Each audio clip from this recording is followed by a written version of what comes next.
Hi friends, welcome to my channel. இன்றைக்கி நம்ம தக்காளி கிரேவி எப்படி பண்ணலாம்ன்றதை பார்க்கலாம்.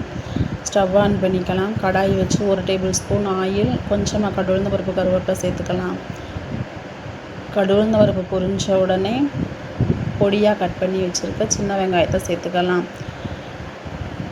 அது கூடவே ஒரு பச்சை மிளகாய் பொடியாக கட் பண்ணி அதையும் சேர்த்துக்கலாம்.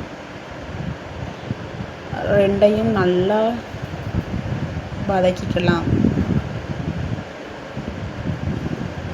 இடையிடையே கலந்துக்கலாம். இந்த தக்காளி கிரேவி ரொம்ப டேஸ்ட்டாக இருக்கும். இந்த கிரேவியை சப்பாத்தி, ஒயிட் ரைஸ், ரச சாதம் எல்லாத்துக்கும் ரொம்ப காம்பினேஷனாக இருக்கும்.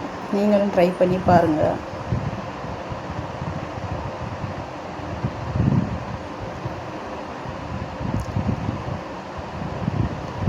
வெங்காயம் பச்சை மிளகாவும் நல்லா செவந்து வெந்து வந்துருச்சு.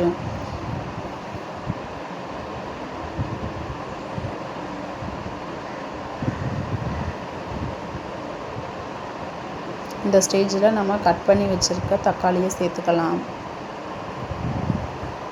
கூடவே சால்ட் சேர்த்து ரெண்டையும் கலந்துக்கலாம்.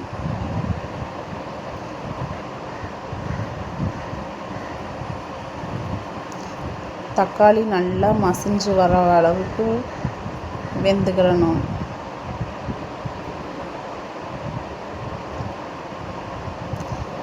தக்காளி நல்லா மசிஞ்சு வெந்து வந்துருச்சு. இந்த ஸ்டேஜில் காரத்துக்கு தேவையான மிளகாத்தூள் சேர்த்துக்கலாம்.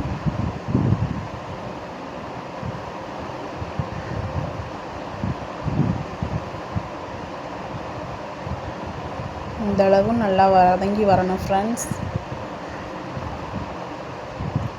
மிளகாத்தூள் தேவைக்கேற்ப சேர்த்துக்கலாம். இது கூடவே 1/4 டம்ளர் தண்ணி ஆட் பண்ணிக்கலாம். நம்ம சேர்த்த தண்ணி நல்லா தக்காளியோடு சேர்ந்து வெந்து தண்ணி சுண்டிய உடனே ஸ்டவ் ஆஃப் பண்ணிக்கலாம். பார்த்தா தெரியும்னு நினைக்கிறேன். நம்ம விட்ட தண்ணியெல்லாம் சுண்டி எண்ணெய் பிரிஞ்சு தெரியுது. இந்த ஸ்டேஜில் நம்ம ஸ்டவ் ஆஃப் பண்ணிக்கலாம். இந்த டிஷ் பிடிச்சிருந்தா இந்த சேனலை சப்ஸ்கிரைப் பண்ணிக்கோங்க ஃப்ரெண்ட்ஸ். டேஸ்டியான தக்காளி கிரேவி ரெடி ஆயிடுச்சு. நீங்களும் ட்ரை பண்ணி பாருங்கள்.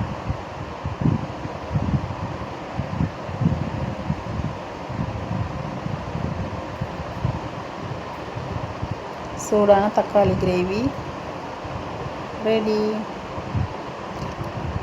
தேங்க்யூ.